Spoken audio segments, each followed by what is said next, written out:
All right, check out this crazy story. Cougar breaks into Washington man's home and then passes out in the kitchen. Oh. That's not a good day. Imagine you came home, Will, and then this is what you saw. Passes out meaning There's a picture. You can scroll down. you got sleepy? Yeah, go ahead and check it out. Okay. Imagine this is you. You come home, and then that's what you He's see. wasted. Why is he sleeping like that? Oh. He's tranquilized at that moment. Oh, okay. He happened to get tranquilized, and that's just the way he ended up. By the way, he's safe, and he's been moved by the wildlife, right wildlife people. But His head is in the sink. such a wild visual that there's just a cougar passed out in your sink. This got into a neighborhood and was hopping fences. It's actually terrifying. These things are very capable cats, obviously. And so it's better finding the cougar like this than it is to find him not tranquilized, not out, because at least it's less dangerous in that moment. But terrifying nonetheless to know it's possible one of these can just jump through the window.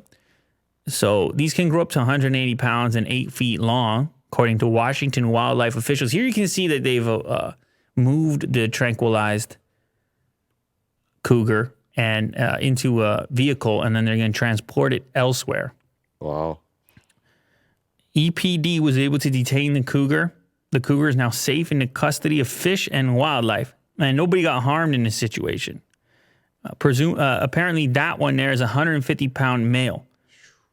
And, you know, once they start going and exploring the neighborhoods, there might be a reason for it. You know, I had the encounter with the Coyote. the coyote. The coyote in my yard there had a face-to-face with my little dog. Like, the dog is under 30 pounds.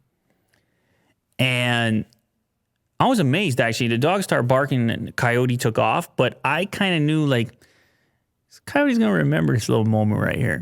This coyote's going to make a little check mark. Oh, I remember the little dog over there. But when you're dealing with the wild animals, it's a different experience. You recognize it ain't no pet. Yes. You recognize it ain't no Otis, Will. Yeah. No waggy tail. But that's very human. Passed out in the sink. Yeah, that's you. We've all been there. That's you on a Sunday morning right there, Will. After the club. Yeah. Did you ever go to the club? Many times. Many times. Yeah. You were a clubber? No, I wouldn't say that. It sounded I like you dabbled. just said it, sort of. I dabble. What does your outfit look like? You don't want to know. Yeah, I do. That's why I asked. I guess it had to be casual, but formal, because there's a dress code, right? Go Most of ahead. the time. Go ahead. Yeah. Well, like, what did it consist of? What was the outfit? I guess slim fit jeans. Ooh. Did you ever get into, tell the truth now, was there ever any, like, fancy stitching or buttons where they wouldn't normally be? No. Okay. It would be, just a nice dress shirt and some nice boots. Interesting. Did it ever work out for you? Here and there. I've had my moments. Oh, man.